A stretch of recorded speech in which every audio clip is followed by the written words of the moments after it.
सर्वोच्च न्यायालयात अशा कोणत्याही कायद्यांना आव्हान दिलं जाऊ शकते, परंतु प्रश्न सोडवायचा असेल तर आता केंद्र सरकारच कायदा करून ते सोडवू शकतात, इतर कोणी सोडवू शकत नाही. देवेंद्र फडणवीस हे अत्यंत क्लोजली कनेक्टेड व्यक्ती मानले जातात अमित शहा आणि मोदी साहेबांसोबत.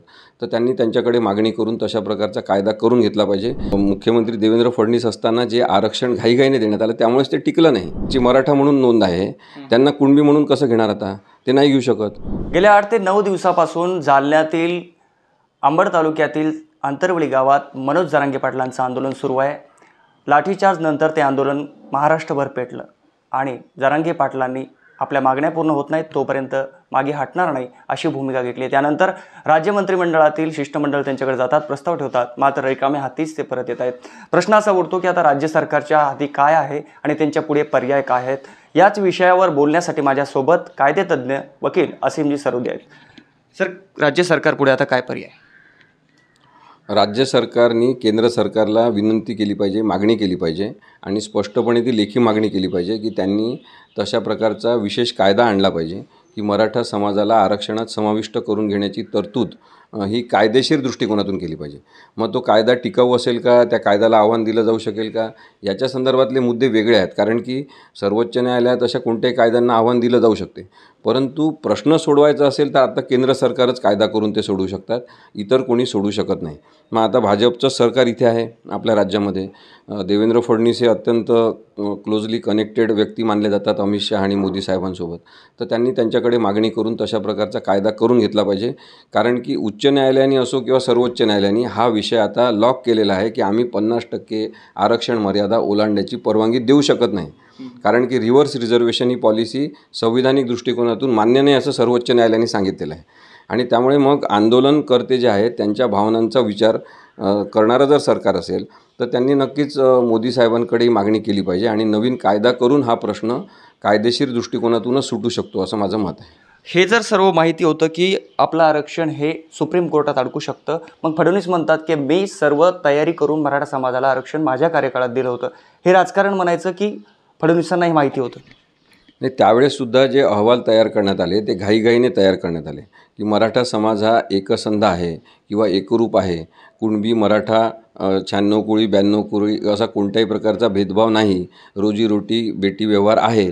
या सगळ्या गोष्टी दाखवण्यासाठी सरकार अपयशी ठरलं आणि त्यामुळे मुख्यमंत्री देवेंद्र फडणवीस असताना जे आरक्षण घाईघाईने देण्यात आलं त्यामुळेच ते टिकलं नाही.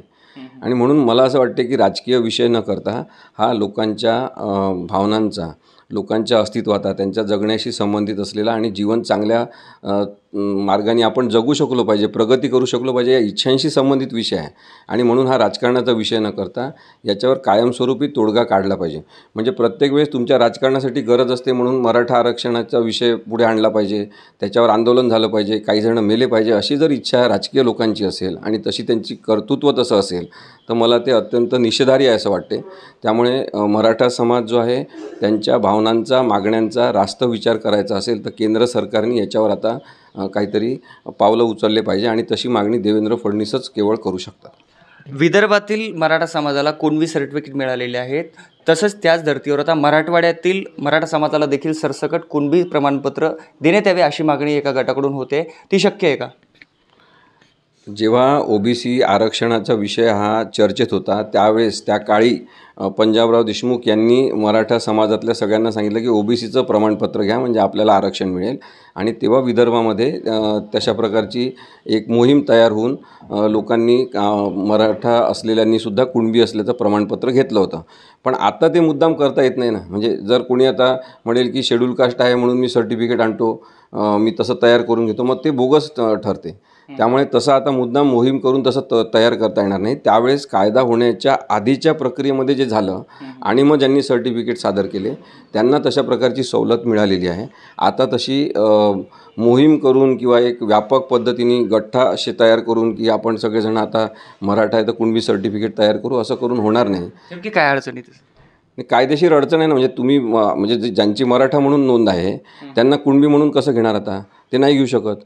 आणि म्हणून ओबीसी कॅटेगरी ठरवत असताना जे गट आणि प्रवर्ग ओबीसीमध्ये ठरले तेव्हा धरण्यात आले त्याच्यामध्ये मराठा समाजाला धरण्यात आलं नव्हतं.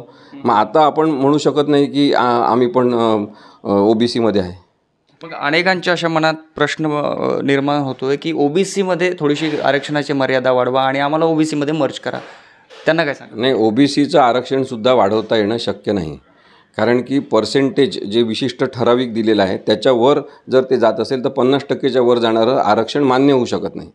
आणि म्हणून ओबीसी कोट्यातून मराठा समाजाला आरक्षण हा सुद्धा विषय तसा होऊ शकत नाही. आणि म्हणूनच माझं असं स्पष्ट मत आहे की कायद्याच्या दृष्टीने याचा विचार झाला पाहिजे. हा अभ्यास पूर्ण पद्धतीने पूर्ण माहिती घेऊन त्यातल्या उणिवा शोधून त्यातले कोणते मुद्दे आहेत ज्याच्यातून आरक्षण होऊ शकेल असा जर विचार केला तर एक तर संविधानिक बदल करणं, नाहीतर मग एक विशेष कायदा तयार करणं. आणि ते सगळे अधिकार केंद्र सरकारला आहेत, राज्य सरकारला नाहीत. आणि म्हणून मग माझं असं स्पष्ट मत आहे की केंद्र सरकारने याच्यामध्ये पुढाकार घेऊन हा प्रश्न सोडवला पाहिजे. कारण की मग हा प्रश्न केवळ केंद्र सरकार सोडवत का नाही असा जर प्रश्न असेल तर त्याच्यात विषय असा आहे की हा हरियाणा आणि पंजाबमधल्या जाटांचा प्रश्न आहे, हा गुजरातमधल्या पाटीदार समाजाचा प्रश्न आहे आरक्षणाचा, हा राजस्थानमधल्या गुर्जर समाजाचा आहे. आणि म्हणून केवळ मराठा समाजासाठी करून मग केंद्र सरकारला चालणार नाही, तर या सगळ्या 3-4 राज्यांमधल्या आणि इतर राज्यांमध्ये जे आरक्षणाची मागणी आहे त्याला समावेश करून एक कायदा तयार करावा लागेल. आणि ते करण्यासाठी केंद्र सरकारची तयारी नाही असं मला वाटतं. पुण्याहून विष्णू सानप, लेट्स अप मराठी.